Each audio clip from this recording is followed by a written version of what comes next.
And I as well. I wanted to pick up on. I'm sorry to interrupt you, but if you would start with your name. My name is Will Stevens, and good afternoon, and thank you for the opportunity to testify. I serve currently as the chair of ANC2B, and Commissioner Wexler already described our resolution and how the Third Church has successfully modified its design to meet our concerns, so I won't repeat or duplicate any of that testimony.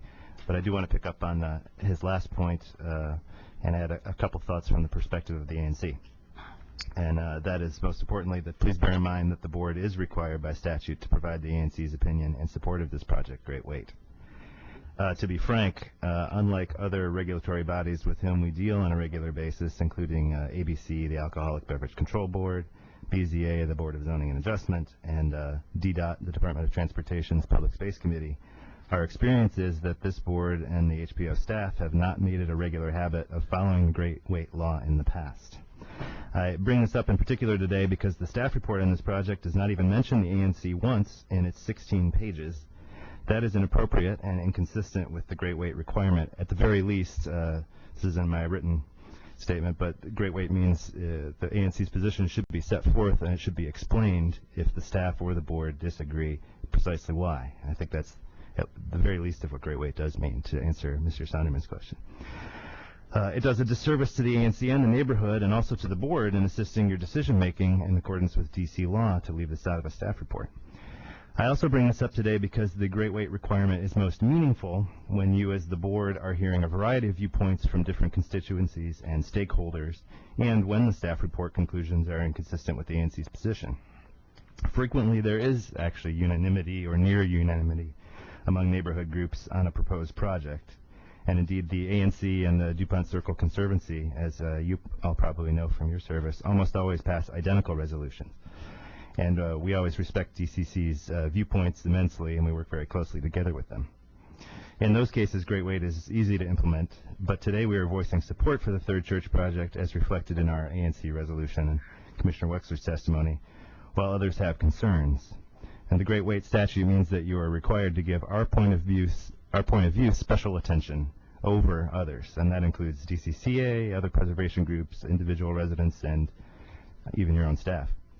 That sums up what I wanted to add from the perspective of the ANC, but I also would like to discuss my own personal views on the application as both a resident and an individual commissioner. To me, the question before the board is really whether this change in structures from the existing brutalist to the new proposed design will detract from the historic character of the district, this historical district, meaning. That seems to me to be an easy question to answer. Not only will it not detract, it will add historical flair. The proposed design, as you've seen it in its current iteration, evokes an old-fashioned federal building, so it's an outstanding addition to the historic federal thoroughfare on 16th Street. And the reduced massing that the applicant has proposed now blends rather seamlessly within the lines of the neighboring structures. The change in buildings will thus be a net gain, and indeed the proposed design is even more attractive and historic looking than many of the nearby buildings that you see in some of these. And I think the slides you saw today show that the concerns about height are really theoretical rather than a practical concern when you're actually standing on the street looking at this thing. Finally, I would also like to provide my own personal response to the staff report. The staff report came out only last week, so the ANC has not been able to review it. And on that note, I have a suggestion, which is the board could give better effect to Great Weight requirement by having staff reports come out at the beginning of the month instead of only 1 week in advance, so that ANCs could actually review and respond to reports in terms that would better help your decision making instead of sort of blindly or maybe not using the right terminology. First, the staff report discusses zoning issues as they relate to the height of the proposed building.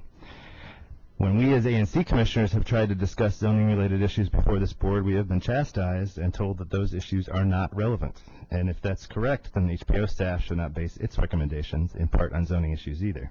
Those issues will come up later, and they will be before a different decision-making body. The staff report also repeatedly expresses concerns about setting precedent by exceeding the 90-foot height limit. But in discussing this issue, the report goes on to show, and you saw slides today, that nearly every building, including direct neighbors and other structures up and down 16th Street, already exceed that height in various forms. So clearly then this is not some hard line that needs to be staunchly defended lest others line up for the same kind of dispensation.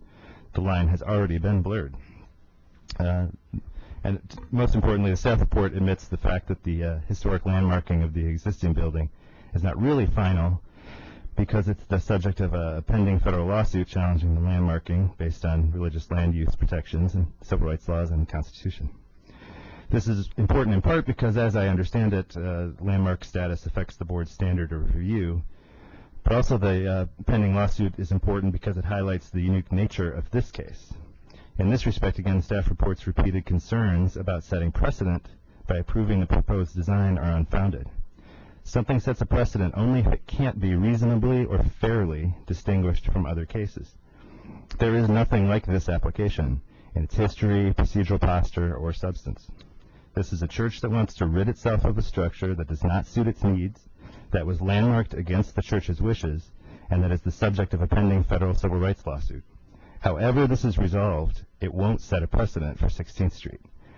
The St. John's Church property 1 block south on 16th Street is the only other in the area that could conceivably be in this position someday in the future, but that seems highly unlikely.